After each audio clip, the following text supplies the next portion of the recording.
চমকটা দিলাম বল? এখনো কি চোখের ঘোর কাটেনি? আর এটা স্বপ্ন নয়, সত্যি। একটু দেরি হলো ঠিকই, তবে আমি কিন্তু আমার কথা রেখেছি। আপনার অহনাকে ঠিক এনে দাঁড় করিয়েছি আপনার সামনে। যাক, তাহলে আমার কাজ এবার শেষ। এবার আমি তাহলে আসি, আপনারা কথা বলুন।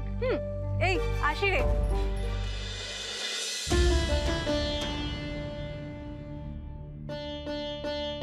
পারুলটা ওর বিয়ের দিনেও ফিরে এসে ঝুলিয়েছে আমায়, আজকেও এসে একটা বড় সড়ো কেস দিয়ে গেল।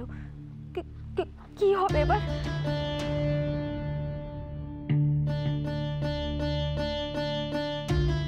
আপনি হঠাৎ এখানে? না মানে এত রাতে ঠান্ডার মধ্যে? আসলে আমরা অনেকক্ষণ এসেছি, আপনাদের জন্য ওয়েট করতে করতে দিন থেকে রাত হয়ে গেছে। কিন্তু মানে কেন? কোনো জরুরি কিছু বলার আছে? বলার থেকেও শোনাটা বেশি জরুরি।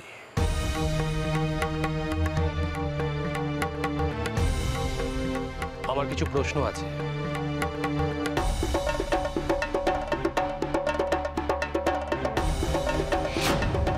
আমি এই বিয়ে করতে পারবো না, একটাই বাঁচব। প্রশ্নগুলো ও অহনাকে ডিরেক্ট করবে, যা বলে বলুক। ব্যাপারটা ঘেটে যাবে ঠিকই, কিন্তু আপাতত কোনোভাবে ম্যানেজ হলেই হলো।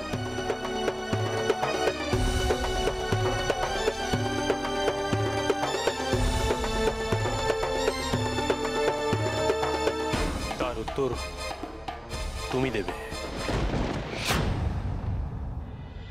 আমি? যাক বাবা, আশীর্বাদটা রাধা গোবিন্দর দয়ায় ভালোভাবে উতরে গেল। এখন অহনার ধুমধাম করে বিয়ে দেবো, যাতে মণিগ্রামের সকলের মনে থাকে। সবার মন খারাপও হবে। আমাদের অহনাকে সবাই কত ভালোবাসে বলো তো। জানো মিতা, আমি তো বুঝতেই পারছি না যে আমাদের সেই ছোট্ট অহনা চোখের সামনে কখন বড় হয়ে গেল বলো তো। আমি এইসব কথা ভাবলেই না মনটা ভারী হবে।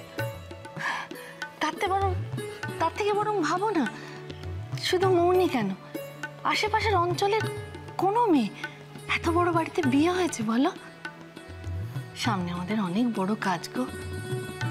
আমাদের মেয়েটাকে বিয়ে দিতে হবে, তাহলেই তো শান্তি। তোমাদের এত ভালো মেয়ে, দেখো সব ভালোই ভালোই মিটে যাবে। আসতে পারি?